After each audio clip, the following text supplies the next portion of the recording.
မင်္ဂလာပါခင်ဗျာလူတိုင်းကတော့ကြည်လင်ဝင်းပါတဲ့တားရီကိုပိုင်းဆိုင်ကျင်ကြတာကြည့်ပါပဲဒါပေမဲ့ကျွန်တော်တို့နေ့စဉ်သွားလာနေရတဲ့နေအောင်ကြီးတန်းဖုံဖုံနဲ့လေလူညဉ့်ညမ်းမှုတွေကြောင့်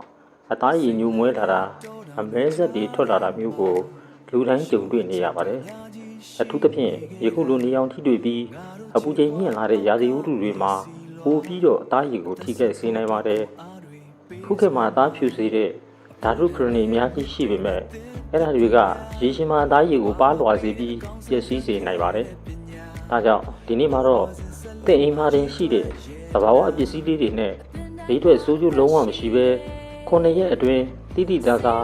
အသားရည်စိုးပြေဖြူဝင်းလာစေမဲ့တရုပ်ဝက်ချက်ကိုအသေးစိတ်ရှင်းပြပေးသွားမှာပဲဖြစ်ပါတယ်ခင်ဗျာ။ကျွန်ုပ်တို့ဒီနေ့သုံးပြမယ့်ပစ္စည်း၃မျိုးကတော့နနွင်းပြားရည်နဲ့ကမ္မရာသီးတို့ပဲဖြစ်ပါတယ်။ဒီပစ္စည်းတွေကဘာကြောင့်သားဖြူစေတာလဲဆိုတာကိုအရင်ဆုံးဘုဟုတုတအဖြစ်သိဖို့လိုပါတယ်။နနွင်းမှာခေကူမြန်လို့ခေါ်တဲ့တက်တူးဆန့်ကျင်ပစ္စည်းပါဝင်ပါတယ်။သူကအသားရည်မှာရှိတဲ့မဲဆက်တွေကိုမင်းမင်စေပြီးအယောင်ကျစေတဲ့အာနိသင်ရှိပါတယ်။ယာယီကတော့သဘာဝတိုင်းအသားရည်ကိုအစိုးတက်ထိန်းပေးပါတယ်။ယာယီမှာပါဝင်တဲ့အင်ဇိုင်းတွေကဆဲသီတွေကိုဖယ်ရှားပေးပြီးအသားရည်ကိုနူးညံ့စေပါတယ်။တံမြာသီးမှာတော့ဗီတာမင် C အများအပြားပါဝင်လို့အသားရည်ကိုတဘာဝအတိုင်းချုပ်ပြီးဖြူဝင်းလာစေတာဖြစ်ပါတယ်။ဒါအပြင်ဒီပစ္စည်းတွေကိုပေါင်းစပ်လိုက်တဲ့အခါတင့်အသားရည်အတွက်တခွဲကိုအာနိသင်ထက်မြက်တဲ့စီးဘက်ဝင်အရေးအနှစ်တစ်ခုကိုရရှိလာမှာဖြစ်ပါတယ်။ဟုတ်ကဲ့ပါ။အခုဖြော်ဆက်နည်းလေးကိုပြောပြပေးပါမယ်။အရင်ဆုံးတိုက်ရှင်းတဲ့ခွက်တစ်ခွက်ထဲမှာနနွင်းမုံလက်ဖက်ရည်စွန်းတစ်ဝက်ခန့်ကိုထည့်ပါ။စနှောအမြဲများရင်မျက်နှာဝါသွားတလို့သတိထားဖို့လိုပါတယ်။နဲ့ပြားရည်စစ်လက်ဖက်ရည်စွန်းတစ်စုံထည့်ပါ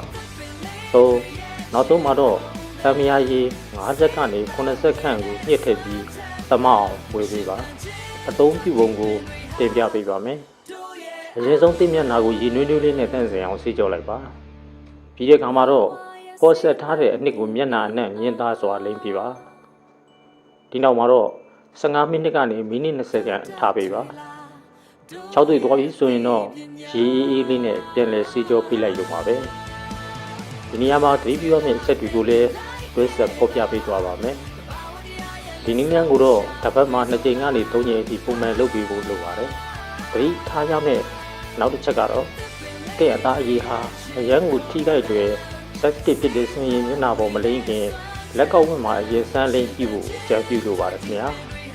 ဟုတ်ကဲ့ပါခင်ဗျာဒီဗီဒီယိုလေးကတဲ့အတွက်အကျိုးရှိစေမယ်လို့ပြောလိုက်ပါတယ်စမ်းလို့ကြည့်ပြီးရင်ရလက်လေးတွေကို comment မှာမျှဝေပေးခဲ့ပါဦးနောက်ထပ်လည်းဆေးဘက်ဝင်အပင်တွေနဲ့အလားပါဆိုင်ရာဘုသူဒ္ဓတွေကိုသိချင်တယ်ဆိုရင်တော့ကျွန်တော်တို့ရဲ့သုဒ္ဓ Trailer Channel လေးကို Subscribe လုပ်ထားဖို့ဖိတ်ခေါ်ပါရခင်ဗျာအားလုံးပဲလက်ပါတဲ့နေ့ရက်လေးကိုဝက်ဆိုင်နိုင်ကြပါခင်ဗျာ